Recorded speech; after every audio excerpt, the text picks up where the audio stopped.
సభలో ప్రభుత్వం వైఫల్యాలుంటే చర్చించవచ్చు, కానీ గౌరవ స్థానంలో ఉన్న మీ మీద నిందారోపణ చేస్తూ మాట్లాడటం చాలా దురదృష్టకరం.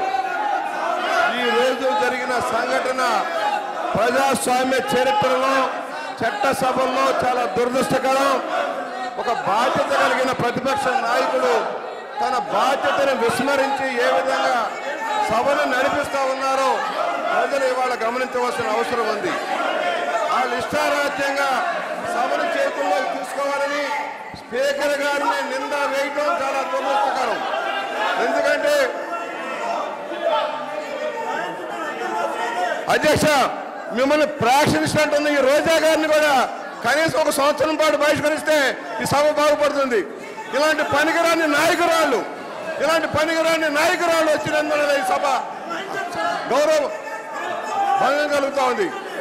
కనీసం మహిళల్ని గౌరవించలేకపోతున్నాం. మేము మహిళల్ని గౌరవించే సంస్కృతిలో నుంచి ఇలాంటి వాళ్ళు మహిళా సంస్కృతికి భిన్నంగా ఉంటూ ఉన్నారు.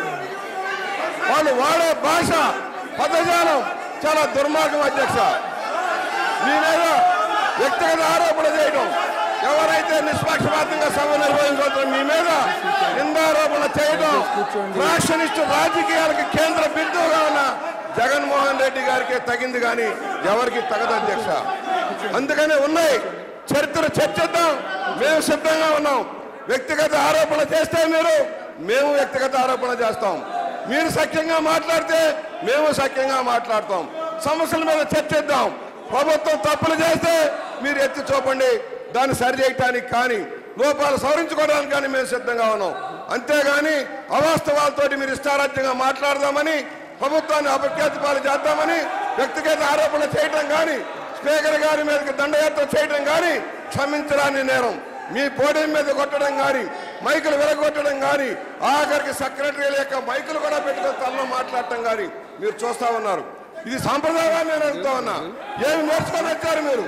32 ఏళ్ల సంవత్సరాలుగా మేము చూస్తా ఉన్నాం. ఈ సభలో ఈ విధానం ఎక్కడా కూడా జరగని విధానం. దీన్ని క్షమించాలని నేరం. తక్షణం తగిన విధంగా వారు క్షమాపణ చెప్పి తీరాలి. స్పీకర్ గారి చేరికి క్షమాపణ చెప్పేంత వరకు కూడా వారు ఎలా చేయదని నేను కోరుతా ఉన్నాను.